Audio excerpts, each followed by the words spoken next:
আসসালামু আলাইকুম। আশা করি সবাই অনেক অনেক ভালো আছেন। দর্শক, অনেকদিন ভিডিও দেওয়া হয় নাই। অনেক ভাই বলতেছেন যে কেন খামারের আপডেট দিচ্ছি না? খামার কি বন্ধ করে দিছি কিনা? না, খামার বন্ধ করিনি। আমি আস্তে, আস্তে আপনাদেরকে আপডেট দিচ্ছি।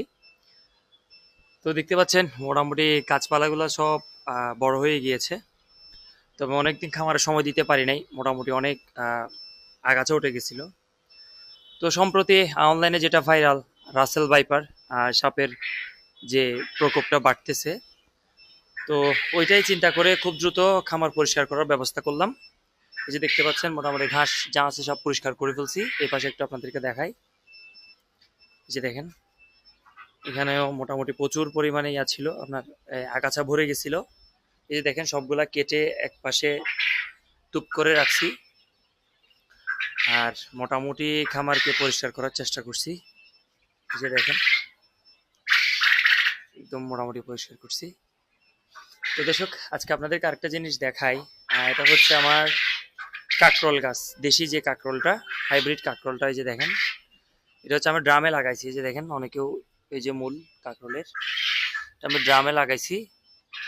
তো আলহামদুলিল্লাহ মোটামুটি ভালোই ইয়া দেখতেছি। এদিকে কাকরোলও আসতেছে, আপনাদেরকে আমি একটু দেখাই।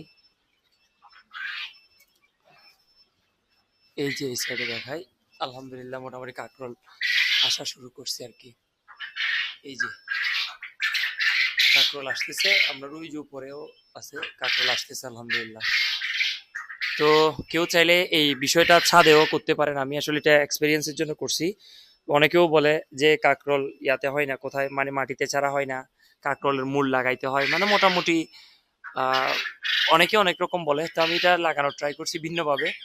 তো আমি বলে রাখি, এই কাকরোলগুলো কিন্তু আমি যারা ভ্যান গাড়িতে করে কাজ বিক্রি করতে আসে ওদের কাছ থেকে নিছি গাছগুলা। মানে ওরা নাকি মূল, এই যে কাকরোলের মূলটা রোপণ করে তারপরে গাছটা হয়। হ্যাঁ, তো ওদের থেকে নিচে আমি 3টা গাছ নিয়েছিলাম। তো আলহামদুলিল্লাহ দেখতেছি খুব সুন্দরভাবে গাছগুলো বেড়ে উঠছে। এই দেখতে পাচ্ছেন। তো এখন ফলনও আসা শুরু করতেছে। পরবর্তী আপডেটে আপনাদেরকে জানাই দিব কতটুকু ফলন কিরকম পাইছি। দেখতে পাচ্ছেন কুল গাছগুলো আলহামদুলিল্লাহ অনেক বড় হয়েছে। আর এগুলো হচ্ছে খামারের পানির ট্যাঙ্কগুলা, একটা খাবার পানি, একটা হচ্ছে ওয়াশ করা হয় এই পানি। আর এটা হচ্ছে আমার দেশি লেবুর গাছ আলহামদুলিল্লাহ, দেখতে পাচ্ছেন। আলহামদুলিল্লাহ প্রচুর ফলন এখনো আছে গাছে।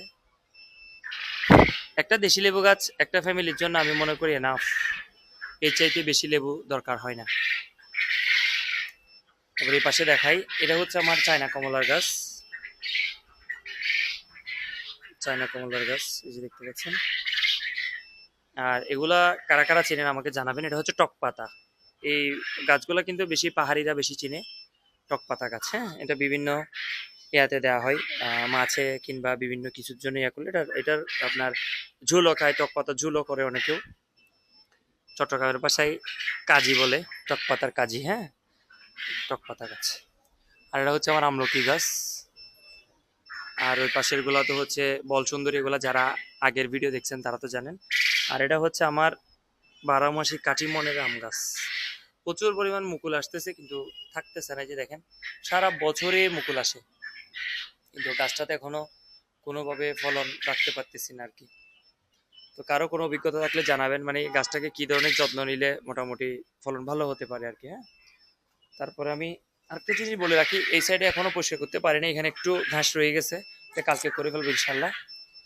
আর এই পাশে দেখেন, এটা হচ্ছে জামরুল। এটা হচ্ছে জামরুল, মাসাল্লাহ প্রচুর দূর ছিল গাছে, মোটামুটি খাওয়া হয়েছে। গাছটা ছোট হতে পারে, প্রচুর জামরুল ধরছিল। এখনো গাছের পাখে পাখে অনেক জামরুল আছে। এই যে দেখেন ছোট ছোট এখানে আছে।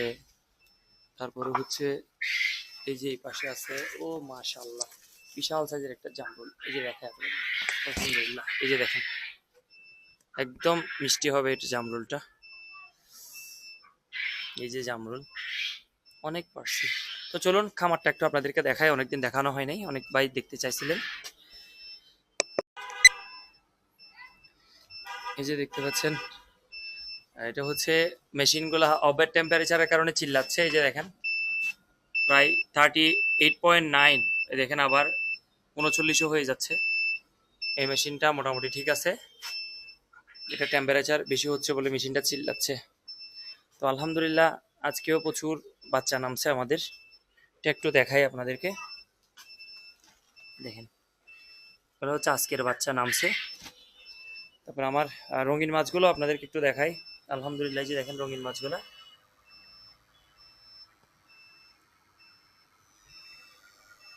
কি সুন্দর খেলতেছে। তারপরে হচ্ছে এটা হচ্ছে রেড কালারটা, আর এটা হচ্ছে ইয়েলোটা। দেখেন হচ্ছে আমার রঙিন মাছেরটা। এই রঙিন মাছের কারো যদি মাছ লাগে আমার সাথে যোগাযোগ করতে পারবেন, জানাইন আপনারা কিভাবে গাপ্পি মাছের রঙিন মাছের চাষ করবেন, সেটা আপনাদেরকে মোটামুটি এক্সপিরিয়েন্স দিব। কিছুই লাগে না, একদম ইজি, সবচেয়ে ইজি। তারপর আমি দেখাই, এখানে যেগুলো দেখতে পাচ্ছেন এগুলো হচ্ছে ভুসির বস্তা, অর্থাৎ কাঠের গুঁড়া, খামারে দরকার হয় এই জন্য। তো আলহামদুলিল্লাহ, এটা হচ্ছে আমার 500 পিসের একটা অর্ডার আছে। আমার পার্শ্ববর্তী একটা ছোট ভাই খামার করবে, 500 পিসের একটা অর্ডার দিছে জাম্বো কোয়েলের। এই 500 পিসগুলো স্টক করছি, দেখতে পাচ্ছেন। এগুলো অবশ্য পরশুদিন ডেলিভারি দিয়ে দেওয়ার চেষ্টা করব। পাখি অনেক বেশি আছে, কিন্তু এখান থেকে 500 পিসই ও নিয়ে যাবে। তারপর আমি এ পাশে দেখাই, আলহামদুলিল্লাহ এগুলো হচ্ছে আমার প্যারেন্টসগুলা। পাশ থেকে একটু দেখাই, এগুলো হচ্ছে আমার প্যারেন্টসগুলা। এই দেখেন আলহামদুলিল্লাহ ডিম চলে আসছে, দেখতে পাচ্ছেন। এই যে দেখেন খুব সুন্দর ডিম আসছে আলহামদুলিল্লাহ। এই যে দেখেন। তো আরেকটা কথা এই মাঝখানে বলে রাখি, অনেক ভাই বলেন জাম্বো কোয়েল থেকে 3 থেকে 4 মাসের বেশি ভালো প্রোডাকশন নেওয়া যায় না। আলহামদুলিল্লাহ, আপনারা যারা আমার ভিডিও দেখতেছেন, এই জাম্বোগুলোর ভিডিও চাচ্তেছি আমি আর 6 মাস আগে থেকে। এই যে এগুলা দেখেন, এইগুলার বয়স মিনিমাম 7 থেকে 8 মাস। আলহামদুলিল্লাহ এখনো পর্যন্ত মানে ভালো একটা ফুল প্রোডাকশন চলতেছে। আমি আপনাদেরকে ডিমগুলো একটু দেখাই, এই যে দেখেন। এখানে কিন্তু 2 দিনের ডিম, আবার বলতে পারেন এতগুলা ইয়া কেমনে। আসলে এখানে কিন্তু গতকালকে আমি ডিমটা উঠাই নাই, হ্যাঁ, আজকের ডিম এবং 2 দিনের ডিমটা অ্যাড হয়েছে, সেই জন্য একটু বেশি বেশি দেখাচ্ছে। এখানে গতকালকে ডিম সহ আছে। তো আলহামদুলিল্লাহ, যাদের দরকার হবে তারা মোটামুটি ডিম এবং পাখি আমাকে নক করলে পাবেন। আর এই পাশে একটু দেখাই আপনাদেরকে, এগুলো হচ্ছে বক্সে স্টক করছি আর কি, বিভিন্ন বয়সের পাখি থাকে। আর এখানেও ছোট পাখি বক্সের গুলা।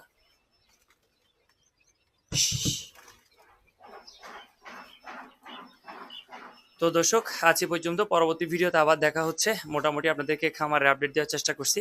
সে পর্যন্ত সবাই ভালো থাকবেন, সুস্থ থাকবেন। আল্লাহ হাফিজ, আসসালামু আলাইকুম।